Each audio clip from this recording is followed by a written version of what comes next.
시편 125편은 주님을 의지하는 사람이라는 제목으로부터 시작이 됩니다. 하나님을 믿는 사람은 당연히 하나님을 의지하는 사람이죠. 그 말은 이제는 여러 가지 시험이나 유혹이 와도 더 이상 흔들리지 않는다. 더 이상 비틀거리지 않게 되었다. 그런 뜻입니다. 그럴 수밖에 없지요. 하나님께서 하나님의 자녀들을 늘 영원히 감싸주시고 계시니까 그렇지요. 그런데 여기에 우리 고민이 있습니다. 우리가 실제로 살아가는 삶 속에서 세상에서 우리 믿음이 흔들리고 우리의 삶이 비틀거리는 것도 또한 현실이기 때문에 우리가 세상에서 살아가는 동안에 계속 비틀리는 일, 또 흔들리는 일이 생기는 이유는 마귀가 성도라도 교회라도 어떻든지 흔들리게 만들고 비틀거리게 해서 무너뜨리려고 하고 있기 때문에 그렇습니다. 마귀는 아주 교묘하게 틈만 보이면 우리의 마음에 그리고 교회에 들어와서 자기 세력을 확보하고 권세를 가지려고 합니다. 그래서 우리가 무슨 일이 있어도 마귀가 우리의 마음과 교회 공동체 안에 세력을 갖도록 권세를 갖도록 허락하면 안 되는 것입니다. 여러분, 악한 자가 우리 속에서 어떻게 권세를 가질 수 있을까요? 우리가 허락했기 때문에. 우리는 더 이상 죄의 종로로 타는 자가 아닙니다. 우리는 이제 예수님의 생명으로 사는 자가 되었습니다. 그러나 우리의 육신의 죄성은 여전히 있습니다. 그 죄성의 종이 아닐 뿐이지 죄성이 없는 사람은 없습니다. 마귀가 그것을 건드리는 겁니다. 그때 우리가 마귀의 역사를 분별하지 못하고 마귀를 따라가게 되면 마귀가 우리 안에 권세를 가지게 됩니다. 여러분, 가룟 유다가 예수님의 제자로 3년 동안 주님과 함께 살며 주의 말씀을 들으며 주님의 놀라운 이적들을 다 보았는데 결국은 그 은 30에 예수님을 팔아버리게 됩니다. 본래부터 가룟 유다는 배신자가 아니었습니다. 그런데 마귀의 역사를 분별하지 못하고 붙잡으시는 주님의 손은 뿌리치고 마귀를 붙잡으니 결국 예수님을 은 30에 판 제자가 되어버린 겁니다. 지금도 가룟 유다처럼 정말 붙잡아야 될 주님의 손은 붙잡지 않고 세상을 기웃거리고 악한 자가 심어주는 생각을 품고 그렇게 비틀거리고 흔들리며 사는 성도들이 너무나 많습니다.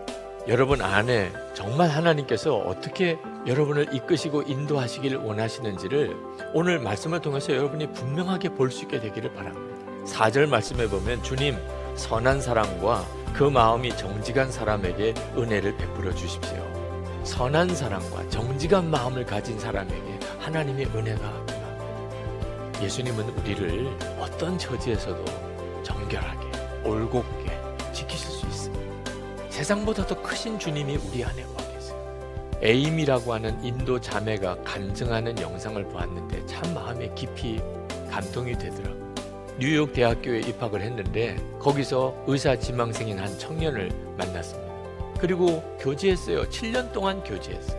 7년 뒤에 그 형제가 우리 헤어지자고 이야기했어요. 7년 동안 자기의 모든 것을 그 형제에게 다 주었는데 갑자기 버림을 받게 됩니다. 모든 것을 다 준 사람에게서 버림받았으니 그는 살 희망도 없었어요. 그때 그가 늘 지나치던 뉴욕 맨하튼 스퀘어 교회 거기에 기도회에 참석을 하게 됩니다. 설교를 들을 때도 울었고 기도하는 시간에도 울었고 찬송하는 시간에도 울었어요. 자기 자신이 너무 비참하니까 눈물밖에 나오지 않았어요. 근데 그렇게 우는데 찬양단의 찬양 노래의 가사가 마음에 박혀 들어오기 시작하는 겁니다. 그 찬양 가사는 이런 것이었습니다. 놀라우신 그 사랑 어떻게 그러실 수가 있었나요? 어떻게 왕이신 주께서 나를 위해 돌아가실 수 있었나요?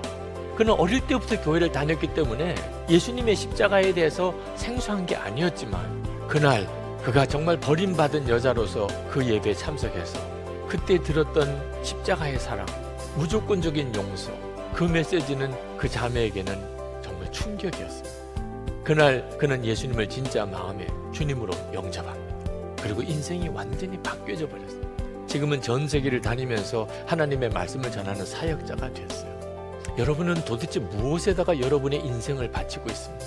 여러분의 관심도 열정도 도대체 뭘 붙잡고 어디다가 바치고 있는 거죠? 주님이 붙잡으시는 손길은 부담스럽다고 외면하고 주님 뜻대로 사는 것은 너무 힘든 길 같다고 외면하고 그리고 세상만 붙잡고 살다가 그게 바로 비틀거리는 인생인 것입니다.